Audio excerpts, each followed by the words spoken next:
हरि ओम friends गोटे online channel आपको स्वागत। देखो आज भिडियोटी आपण विशेष रहिबार अछि।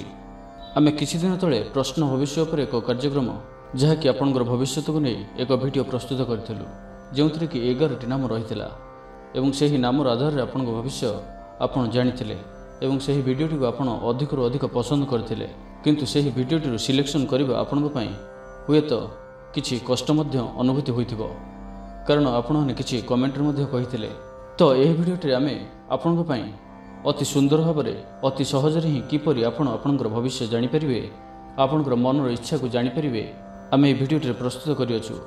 मात्र 3टी ठाकुर को आम रखियछु। आपण से ही 3टी ठाकुर मध्यरु आपनको आपणकर मनपसंदर ठाकुर बाछिବାକୁ पड़िबो।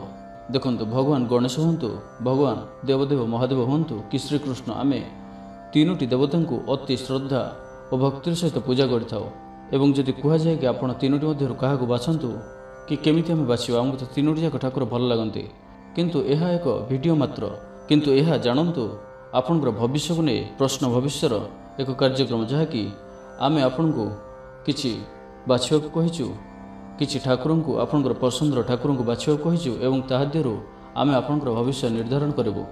आपण को जो भी ठाकुर अधिक भल लागंती आपण सेही ठाकुर को बाछि पारिबे किंबा जदि 3टी जाक ठाकुर भल लगती तेबे आपण आखि बंद करी डिस्प्ले पर हाथ रखंतु एवं हाथ को बुलाई बुलाई रखंतु एवं हाथ खोलिया पर जो ठाकुर आपणकर हाथटी रही से ठाकुर को एवं से ठाकुर को नहीं कहुई आपणकर भविष्य को शुणु।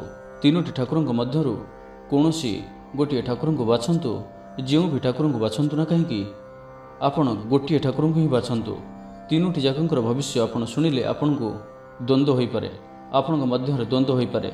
आम 3टी ठाकुर चित्रपट आपण आगे रखुअछु।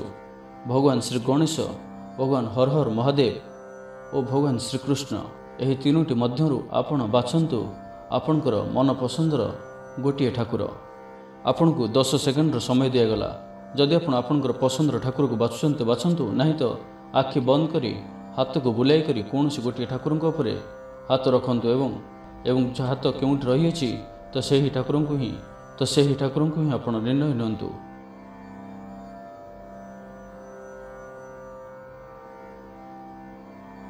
तो मुझे आशा करुच्ची आपड़ कौन गोटे ठाकुर को बाछि सारी यही विषय को आम कि पुरातन शास्त्र कलेक्शन कर रखिछु। यह मनगढ़ा कथा भावतु ना विचारपूर्वक एवं ध्यान सहित भिडियोटी को शुणु एवं देखंतु कि प्रकृत में यह आपणकर भविष्य को नहीं सत कहूँ कि नहीं एवं जदि भिडियोटी किसी सत्यता लगे तो आमको कमेंट कर निश्चिंत कहतु कि आपड़ क्यों ठाकुर को बाछिथिले एवं ये भिडियोटी भल लगे लाइक करने सहित आपणकर फ्रेंड्स सहित अधिक अधिक शेयर करंतु सेमानकु मध्ये ये भिडियोटी अति भल लागिबो।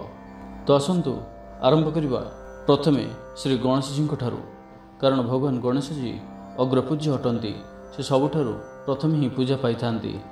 तो भगवान गणेश जी ठारू आरंभ करिबा जदि आपण भगवान गणेश जी फोटोटी को बाछिसंती भगवान गणेश जी ही आपन को सबुठारू अधिक भल लागिचंती तो जानतु आपणकर भविष्य। देखंतु वर्तमान समय कहूँ आपण दुख भोग करिबे नाही समस्त मनोकामना आपणकर पूर्ण हेबो। आपण जो भी काम हाथ देबे ताहा अचिरे ही संपन्न हेबो। मित्र मानक सह पुराना संपर्क जदि सेतरे किछि विघ्न आसीथिला तो सेठारे संपर्क जोग आसीबो। शत्रु आपणठारु पराजित रहिबे, शत्रु आपणक प्रति भयभीत मध्य रहिबे। आपण एबे जो विवाद रे फसी रहिचंती सेथिरु आपणको शीघ्र ही मुक्ति मिलिजिबो। जदि आपण आगु कौन भी कार्य करती तो आपणकर विवेक और चिंता यही 2टी जाक भल से कार्य लगांतु आपणकर समस्त कष्ट दूर हेबो। संतान सुखर प्राप्ति रहुअछि। जदि आपण पूर्वर किछि ऋण करचंती ताकु सुझी पारु नथिले तो ताकु सुझिबा पई आपणको किछि बाट मिलिजिबो कारण आपणको पई आगु ऋण नाशर जोग रहुअछि। ग्रह माने वर्तमान आपणकर सपक्ष रे जाउचंती। आपण अपेक्षा नकरी आपण अपेक्षा नकरी जड़े विश्वस्त पंडित निकट को जातु आपणकर जातक जदि किछि दोष रहुअछि तो ताहार प्रतिकार करांतु तेबे किछि कठिन स्थिति आगु रहुअछि सेथिप्रति आपण ध्यान रखंतु। हठात आपण सर्वहारा परि दुख पाइबे, धन मान सम्मान हानि होई पारे। आपणकर केही अति आपणर लोक आपणठारु पर होई जिवे। बिना कारण रे स्त्री विच्छेद रहुअछि तो दाम्पत्य जीवन को संभाळी कर रखंतु। तो दाम्पत्य जीवन प्रति अधिक ध्यान दियंतु। उभय को बुझिबा को चेष्टा करंतु। अजथारे विवाद करंतु नाही। ଆଗକୁ ଗୃହରେ କିଛି ସାମାନ୍ୟ ଅଶାନ୍ତି ଦେଖାଦେବ, କିନ୍ତୁ ଏହା ଖୁବ୍ କମ୍ ସମୟରେ ଚାଲିଯିବ ମଧ୍ୟ। ଆପଣ ସରଳ ପ୍ରବୃତ୍ତିର ମଣିଷ। ଆପଣଙ୍କୁ ଏଥିପାଇଁ କେହି ଆପଣଙ୍କର ସରଳ ବିଶ୍ୱାସରେ ବିଷ ଦେଇ ହଇରାଣ କରିପାରନ୍ତି। ସେଥିପ୍ରତି ମଧ୍ୟ ଆପଣ ସାବଧାନ ରୁହନ୍ତୁ। ତ ଏବେ ଆସନ୍ତୁ ଜାଣିବା, ଯଦି ଆପଣ ଭଗବାନ ମହାଦେବଙ୍କୁ ବାଛିଛନ୍ତି ତ ଆପଣଙ୍କର ଅଙ୍କ ଭବିଷ୍ୟ କ'ଣ କହୁଅଛି। ଆପଣଙ୍କର ଦୁଃସ୍ୱପ୍ନ ଏଥର ଦୂର ହେଲା ଏବଂ ସୁଖ ସୌଭାଗ୍ୟ ଯୋଗ ପାଇ ଆପଣ ଆନନ୍ଦରେ ସମୟ ଅତିବାହିତ କରିବେ। ଆପଣ ବର୍ତ୍ତମାନ ଯେଉଁ ଏକ କାର୍ଯ୍ୟରେ ଅଧିକ ବ୍ୟସ୍ତ ରହିଛନ୍ତି, ସେଥିରେ ସଫଳତା ପାଇବା ପାଇଁ ଅଧିକ ବ୍ୟସ୍ତ ରହୁଛନ୍ତି, ତ ଆପଣ ଚିନ୍ତିତ ହୁଅନ୍ତୁ ନାହିଁ। ସେଥିରେ ଆପଣଙ୍କୁ ସଫଳତା ନିଶ୍ଚୟ ପ୍ରାପ୍ତ ହେବ, କିନ୍ତୁ ସଫଳତା ଆପଣଙ୍କ ହାତକୁ ଟିକେ ବିଳମ୍ବରେ ଆସିବ।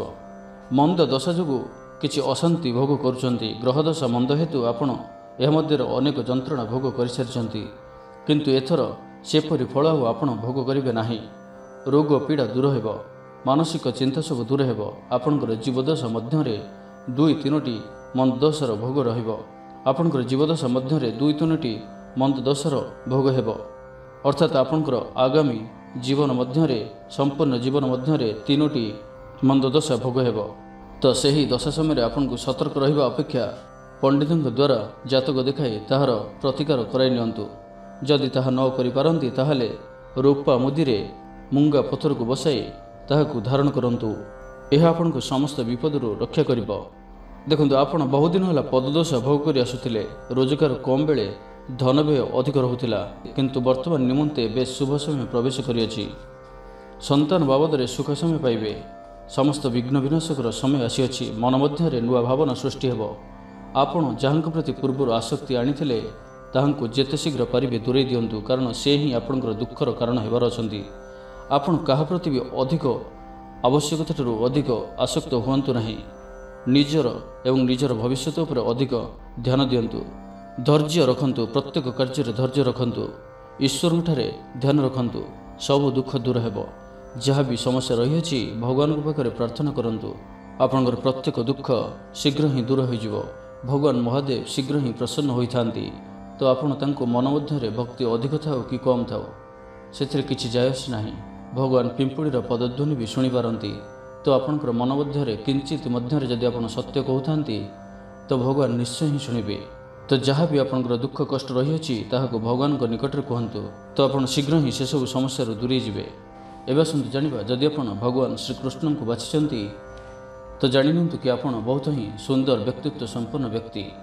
ଅନ୍ୟର ମନ ମୋହିଲା ଭଳି କଥା କହିଥାନ୍ତି। ଦେଖିବାକୁ ଖୁବ୍ ସୁନ୍ଦର, ଚତୁର ଏବଂ ସମାଜରେ ଆପଣ ଖ୍ୟାତିସମ୍ପନ୍ନ ବ୍ୟକ୍ତି ଅଟନ୍ତି। ତେବେ ଆପଣଙ୍କର ଅତୀତ କେତେଦିନ ହେଲା ମନ୍ଦରେ ଦୁଃଖ ଭୋଗ କରି ଆସି ଆପଣ ବହୁତ ଚିନ୍ତିତ ହୋଇପଡ଼ିଛନ୍ତି, କିନ୍ତୁ ବର୍ତ୍ତମାନ ଆଉ ଆପଣଙ୍କୁ କୌଣସି ବି ମନ୍ଦ ଆପଣଙ୍କର ଜୀବନରେ ଘଟିବାର ନାହିଁ।